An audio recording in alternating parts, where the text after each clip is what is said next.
et pour commémorer l'armistice de 1918, mettant fin à une guerre pour laquelle la ville de Melun et donc le lycée Jacques Amyot ont versé un lourd tribut. En témoignent les monuments érigés en ville ainsi que celui derrière moi. La plupart d'entre nous avons le souvenir bien ancré d'un proche, père, oncle, grand-père, grand-oncle, qui prit part à l'un des deux conflits mondiaux ou bien, par la suite, fut envoyé sur d'autres théâtres d'opération. Certains d'entre nous avons connu un poilu et recueilli ses récits. Nous nous rappelons ces commémorations du 11 novembre à Paris, devant la tombe du soldat inconnu, retransmises chaque année à la télévision avec le dépôt de gerbes, la sonnerie aux morts, puis le chef de l'État remettant des décorations tardives devant un aréopage d'anciens combattants se raréfiant année après année. En mai de cette année, le dernier survivant des champs de bataille du premier conflit mondial, un Australien, nous a quittés. Mais à nous, il reste le souvenir de certains de ces hommes que nous avons pu côtoyer. Dans notre mémoire collective, l'association des noms géographiques Alsace et Lorraine est loin d'être dénuée de signification. Si la haine, puis la méfiance à l'égard du voisin d'outre-Rhin ont précédé une entente cordiale d'un nouveau type entre nos deux pays, notre enfance, puis adolescence, ont été marquées par des témoignages de ces sentiments, que ce soit au cinéma, à la télévision, ou par les éventuelles réflexions et préjugés de notre entourage dans la vie quotidienne. En 2011, près d'un siècle après le déclenchement de la Grande Guerre et 70 ans après la drôle de guerre, une nouvelle génération reçoit l'enseignement au collège et au lycée Jacques Amyot. Nos enfants et petits-enfants grandissent avec Internet ayant remplacé la bibliothèque rose. La mondialisation et la standardisation des goûts et des usages qui font qu'habitant Melun, Tokyo ou bien encore Buenos Aires, ces jeunes apprécient les mêmes tenues vestimentaires, les mêmes musiques, les mêmes hamburgers et déifient les mêmes stars. Quelle perception ces jeunes peuvent-ils avoir de l'armistice de 1918, de la reddition des forces de l'Axe en 1945, du drame de Dien Bien Phu ou bien des combats dans les Aurès? Et qu'en transmettront-ils à leurs enfants? Le monde où ils grandissent, plus dangereux qu'en 1914, ne présente cependant plus les mêmes types de risques, et l'ennemi potentiel a cessé d'être notre voisin immédiat à l'Est.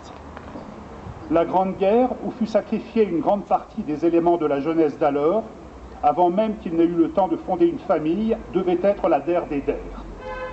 Rappelons-nous que la bataille de la Somme, qui dura 5 mois, coûta de part et d'autre la vie de 3 000 à 8 000 soldats chaque jour.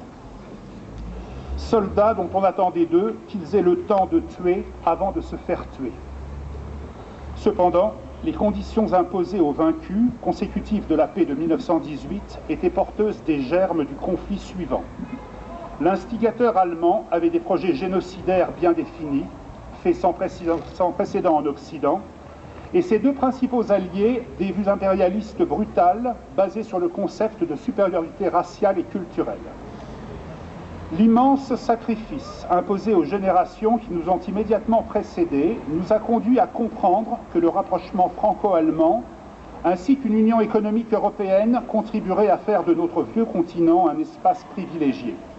Et c'est ce qui fut fait et réussi malgré les moments de tension actuels. Certes, il y a toujours des conflits armés dans le monde et nos armes en paient le tribut, particulièrement en Afghanistan. La seconde moitié du XXe siècle a vu naître une nouvelle forme d'expression belliqueuse, le terrorisme. La technologie nouvelle se rendant involontairement complice de ces actes, car qu'auraient été les détournements d'avions des années 70 si la couverture médiatique télévisuelle n'en avait pas fait rentrer les images dans chaque foyer. Cependant, l'idée même de combats réguliers portés sur notre territoire national est devenue invraisemblable, pour ne pas dire inimaginable. Ce havre de paix, c'est au sacrifice des martyrs des 2 guerres mondiales que nous le devons. Et pourtant, pour nos enfants, Verdun, Pearl Harbor, le Monte Cassino, Bir Hakeim ou le 6 juin 1944 n'auront guère de sens et ne susciteront pas plus d'émotion que pour nous la bataille de Marignan, dont seul le caractère répétitif des syllabes de la date fameuse nous a permis de conserver la mémoire. Loin de la vue, loin du cœur. N'est-il pas vrai que la date du 18 juin flatte notre orgueil national?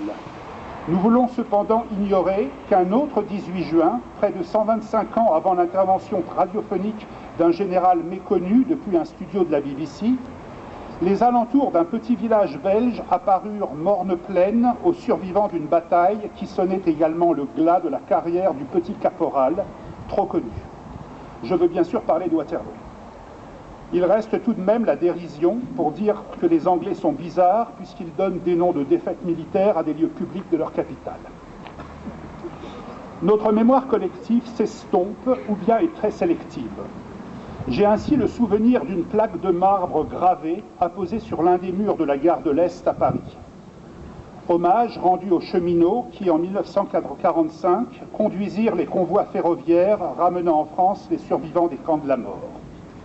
Dans ce cas précis, il faut simplement oublier que le voyage aller d'un nombre beaucoup plus important de déportés avait également été effectué par des trains conduits par des cheminots, sans doute sous la contrainte. Les sacrifiés du chemin des dames, les gazés des tranchées, les gueules cassées, puis 20 ans plus tard, les héros de l'ombre, permettant de passer sous silence ceux qui avaient déshonoré nos valeurs d'humanisme, vont sans doute tomber dans un oubli quasi total. Que signifieront pour la prochaine génération, et a fortiori pour sa descendance, les obélisques gravés qui furent érigés dans chaque commune de France? Sans doute pas grand-chose de plus que des éléments d'un décor urbain habituel et accepté, au même titre que les abribus ou les colonnes Maurice. J'apprends récemment que dans certaines communes, le monument aux morts a été déplacé et relégué loin du centre-ville. Mais cette ignorance ou ce désintérêt ne seront-ils pas, en fin de compte, la plus belle conséquence des actes d'héroïsme de nos anciens, à qui nous rendons hommage aujourd'hui, faire que pour les futures générations, l'idée que des Européens puissent envisager de se détruire soit totalement inenvisageable. Luc a dit « Paix sur terre aux hommes de bonne volonté ». Faut-il avoir cette bonne volonté? Je vous remercie.